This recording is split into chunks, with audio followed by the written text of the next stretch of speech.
I didn't survive the Red Sea for nothing. How dare you come after me now when I'm in my season of peace? I'm getting ready to walk into my victory. I'm getting ready to walk into my turnaround. And you now come to pursue me in a place of peace. May that which I came through pursue you and overtake you and destroy your intentions. May your Red Sea drawing or crossing or enduring become a weapon against the enemies that try to pursue you in your season of grace. Discern your season. This is not meant to kill you. Dry your tears. This is not meant to destroy you. Change your attitude.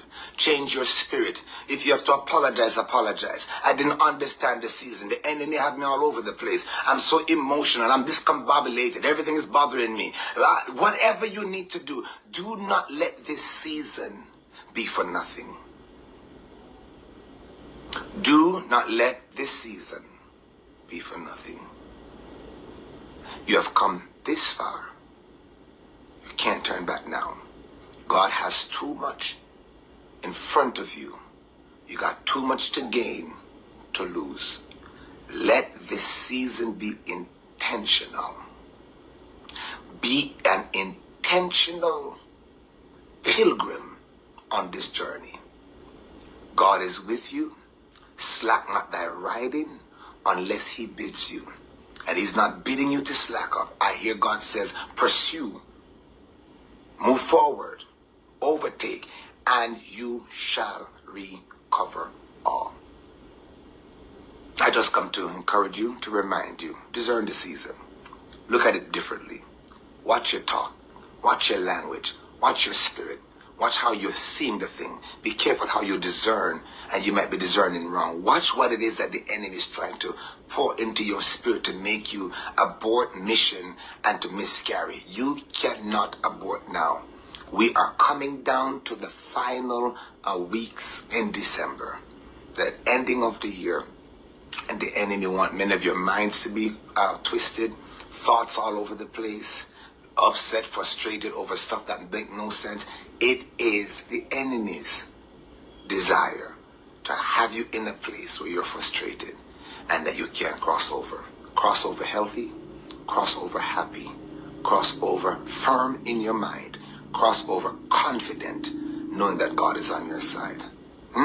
Discern it, understand your warfare, understand why you're in this warfare. Discern your season, tap into it, and understand your warfare. This too shall pass. You see, what the enemy don't tell you is that it's going to pass. What the enemy don't tell you, it don't last always. What the enemy don't tell you, listen, January is coming with or without you. February is going to be here. There will be a 2023. But the question is, are you going to be in it? Oh, there will be a January. Are you going to be in it? You have to make up your mind that whatever God has established to be, as long as time is going on in this earth, and he gives me life, I'm going to have it and have it more abundantly. Make up your mind to survive. The enemy doesn't want you to believe that this too shall pass. What he does, he magnifies your warfare and desensitizes you from your victory. Let me say it again. He magnifies your warfare and desensitizes you from your victory. And so every time you hear a word of prophecy and victory, you don't believe. Because the warfare is your reality. And your victory is your desire. And because your desires have always taken time and have not come, but the warfare has been the reality, that is the place where it's going to take true warfare to look at your reality and speak to your destiny and your assignment and say, no matter what the reality looks like now, this is not my destiny. The reality is I have no money It's not my destiny. The reality is I'm single. It's not my destiny. The reality is I need to get over there, but I have no car to get there. But it's not my destiny. In other words, stop living in the reality and start moving in your destiny. Your destiny is your placement. Your destiny is your location. Your destiny is your purpose. But many of us have made our reality our destiny. We've made our reality our placement. We've made our reality the place that we live in. And that's the reason why we can't get to our destiny. Because the enemy has desensitized us from believing. He has desensitized us from hoping. He has desensitized us from seeing the future promise, because we have been in the place where we believe that right here our reality is what it is. This is not where the story ends. And I come to tell somebody, poverty is not your destiny. Poverty is not your reality. Poverty is not your purpose. You better understand you're going through an encounter. God is processing you through your realities. The realities are to process you, that you are delivered from self and anything that is negative that will cross over into your reality. Do not allow the surgery to make you get bitter. Understand the cutting is to remove anything that will defile the body, that you can cross over into your promised land healthy. Many of you are looking at the cutting. You're looking at the surgery. You're looking at the time of recovery, and you're hating the fact that you got cut and not realizing that this cut is necessary for me to live victoriously in my promise.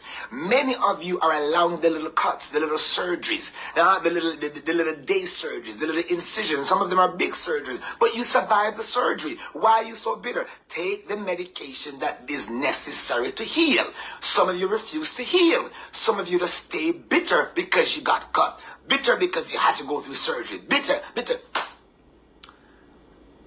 Dr. Williams said something to me about one of my daughters, and my spirit got really cross because I said the enemy is wicked. When God can bless you with a home and a future, and the enemy tries to make you feel as though the blessing is a curse, the devil is wicked. And when you can open your mouth and allow what God has blessed you with to seem as if it's a curse, you are bitter to the assignment. You got to be careful. You never curse what God bless you, because the recovery is taking time. No, be careful you don't let the enemy make you curse the very season of favor. If God gave you that husband, God gave you that car, God gave you that land, God gave you that money, God gave you that business, who told you it was going to be easy? Who told you it was going to be perfect? But God in his divine will saw that you could handle it. He know that million was going to be yours. He know that husband was going to be yours. He know that house is yours. And it's going to come with warfare, because the enemy wants to mess up your journey. And the minute you let something come out of your mouth, you open doors and portal, and the minute you curse the thing that God has blessed you, you're going to have to reseed, you're going to have to reconsecrate, and you're going to have to ask God to really come into your mind and heart, because everything after that will begin to fall. That's why Job was consistent and careful. What did Job's wife say? Curse God and die. She knew if Job cursed God, then the experience would be over and death would be final. When you have gone through all that you've been through and God has brought you out, that's when you're going to curse God. When the house is, you sign on the dotted line, you're living in it now, and the enemy wants to make your warfare seem like you ain't got no victory, the devil is a liar. If I signed and I got the key, if God gave me the car, if God gave me the job, anything else the enemy wants to bring it on, devil. He that keepeth Israel neither sleep nor slumber. If he brought me through that, he can take me through this, and I will wait upon him. I'll wait on my, listen, on all my points, and I'll wait until my change come. Thank God I went through that, So now I can have this. And whether there's a this or a that, I will trust in the Lord with all my heart, and lean not unto his own understanding, but in all my ways acknowledge him, and he shall direct. The enemy wants some of you to curse the encounter, to curse the season, to finish dying, to finish failing, finish defeated, finish discouraged, finish frustrated, finish broken, finish depressed, finish distracted. The devil is a liar. A liar. Nothing or anyone in this season will distract me from my race. I've come too far to turn around now. What about you? Make up in your mind. Discern your season. Tap into it. Why is the enemy fighting you like this? Why are you going through so much? It ain't got nothing to do with you. It has to do with everything the enemy sees is coming. And he is having a tantrum and he's losing his mind. He can't believe that you made it this far and you're still standing. And he's doing his last attempt to take you out. He's throwing the toaster, the cat, the shoes, the rat, the bat, the money, the husband, the emotions, your body. He's throwing everything at you to get you off course, because he knows you're about to make a home run and hell is about to be disgraced. The Lord says, I shall make your warfare and I shall make it a public disgrace. I shall disgrace your enemy publicly. It shall be an open show, God says. Hey, tap into your season. Discern your warfare. Understand, this fight is not to kill you. This fight is not to destroy you. Your enemies are losing their mind. They have nothing more else to do. They're running out of tricks. They're running out of traps. They're running out of setups. They don't know what else to do to stop you, because you were not killed in January and you're now in December. Hey, this next leg of the race is up to you. Prophet can't do it. A prophetic word can't do it. Your mama can't do it. Intercession can't do it. You have to have a winning mind up here. Paul says, I have ran the race. I have kept the faith.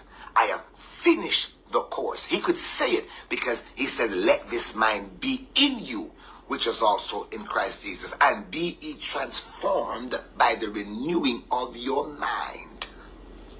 The next leg, this next finishing, this finishing of this year, it's your choice. It's up to you. If I see you next year, it's up to you. If you desire to cross over, it's up to you. Not what the doctor says, not what your husband says, not what church people says. It's up to you. I don't care what the bank says. It's up to you. I don't care what your family says. It is up to you. Whatever you say, you shall have. Come on, everybody say, it's up to me. Come on, this victory is up to me. This next season is up to me.